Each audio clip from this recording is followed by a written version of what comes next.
சொக்கநாதன் பெற்றெடுத்த பிள்ளையாராம்.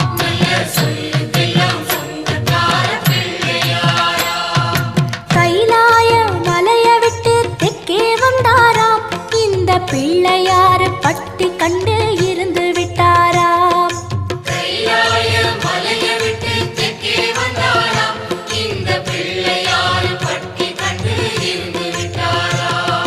கணபதியார் வந்தாரம்மா, நம்ம உறவாக நின்னாரம்மா.